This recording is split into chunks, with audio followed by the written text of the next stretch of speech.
Hi guys, DK here from KaroroCAM. Today I'm going to be taking you through part 4 of this multi-part series on how to set up the toolpaths for shaping a kite surfboard on a 3-axis flatbed router using KaroroCAM. In the last episode we looked at how to build this indexing setup onto the bed of the machine. This is now gives us the ability to hold the blank or the foam block that we're going to machine this board from, and also allows us to rotate that board that block on the machine and know where we are in terms of our center lines.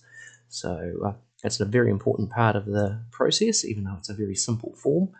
It also allows us to clamp or hold this block securely while we're machining it. So if you've not seen that video, please go back and check that one out, and this will make a lot more sense.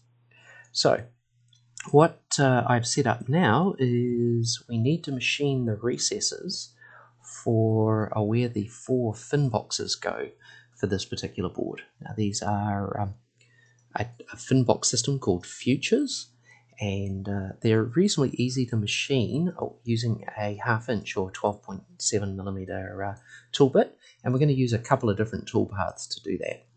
So now that we know that we're sitting on the indexing here, what we do have to do is, if we go to our shaded view, is we just have to check that we've reset our 0.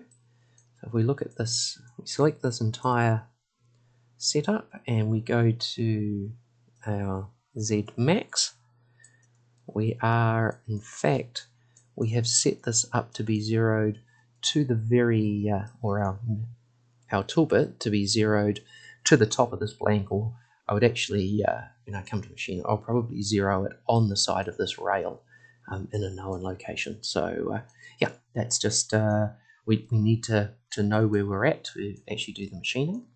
Now I'm going to do this in 2 operations. I'm going to do a slotting operation to do the center, the center of this box, and then I'm going to do a 2D profiling operation to actually do the outside of this box.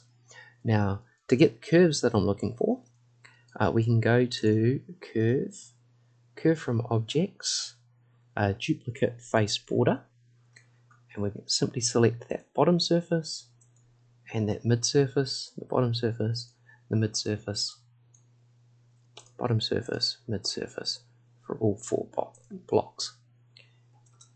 I can actually turn off my fin machining, and I'll just turn off my indexing for now. So now I have all of these curves. I don't actually need the smaller curves from the mid selection, but I do, and I need a slightly different curve to what I have on the bottom here. So I'm just going to go to line, and I'm going to make sure my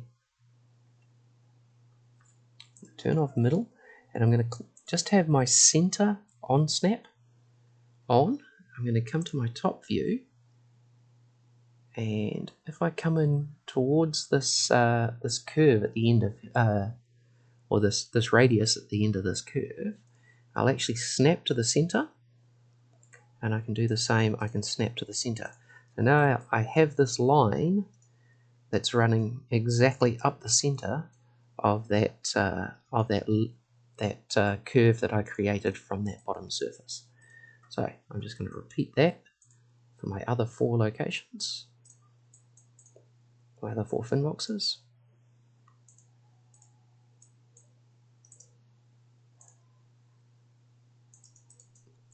And I can actually delete off these unnecessary outside curves. So these are the 4 curves I'm going to need for this machining operation.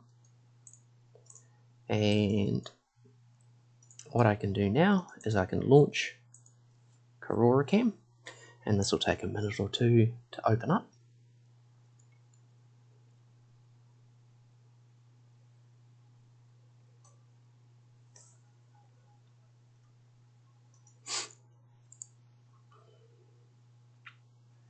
So at this stage I just want to turn on my indexing again, and I'm going to go into my machine setup. So our 1200 by 2400 is actually what we're using for this indexing sheet, so that's absolutely fine. I will be machining at 5000 millimeters, and our stock thickness I actually want to match to this here. So if we go, that's actually 96 millimeters in total. So we come into here and go 96. Our stock completely matches what's on our machining bed, and our Z position is definitely to the top. We will zero our tool bit to this point here. Well, our Z0 will be done on the top of this rail, and our clearance height of 25 millimeters is fine. So now if we go to toolpath, the first toolpath that I'm going to do here is a 2D slotting path. Tolerance of 0.1 for these straight lines will be absolutely fine. I am going to use a flat end mill, and it will be a 12.7. Tool number 1's fine. We do not have a tool changer. We'll keep the spindle speed for 24,000. The slotting depth will be to the selected curves. We don't need to offset. I would like to use multiple depths. Though this is soft foam, I think if we went down in steps of 10 millimeters, that would be appropriate, and ramping of 15 degrees will be fine. Okay, so I think that's all nicely set up. If I just select these curves that represent my slots, and I can shift those to the 2D slotting, and we have a look here. We can probably reduce this down to maybe 6 mil and see a slightly, I'm more happy with that. So we're coming down 6 mil machining, down 6 mil. We'll have a bit of 12 mil machining at the end, but it is really quite soft foam. And then we'll do a cleanup pass at the bottom. So that's absolutely fantastic. And what we can do is, if we can turn on our fin machining. We could also go to our rendered view, make it look a little bit better. And if we go to our machining preview, we can see what that looks like. Yep, so we're machining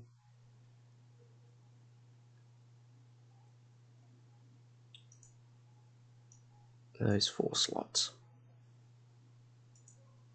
It looks absolutely fantastic. So we can pause that. We can go back to our toolpath. So at this stage, I'd be very happy with that slotting operation. So we can come down to here and we can post-process. We're going to be using a rich auto controller, and we can save that GCode file. And that will save that to our desktop as 2D slotting. Right. So now we can return to toolpaths, and I'm just going to go off that particular path, and we'll go back to shaded mode, and I'm going to turn off the indexing. So now that we're no longer on that toolpath, well, we can actually go to our 2D profiling. Again, I would probably want a little bit more tolerance for this because we're going to actually be cutting these curves. We have no outside corners, this will be cutting to the inside. I'm going to be using a flat end mill, a 12.7 millimeter flat end mill, and tool number 1, spindle speed, all the same as before. We're not going to leave any stock. The cutting depth is going to be to the selected curves with no offset. We'll use the same multiple depth of 6 millimeters we used on the previous one. We don't need to cut the order by Z depth. I'd be more than happy to machine each of these individually because we're not machining through. I would like to use some ramping. Alright, with that set up, I can now grab these curves and we can put that into our inside curves on 2D cutting. And here we go. We are doing a multi-step down. And we can turn on our fin machining and even go back to our rendered view. We can see how we're machining down to there. Let's have a look at that. Have a look in shaded view. We can see the green a little bit better. So there we go. Now I'm going to go to rendered. I'm going to zoom out a little bit. Go to preview and speed this up slightly. We'll go and see how this looks.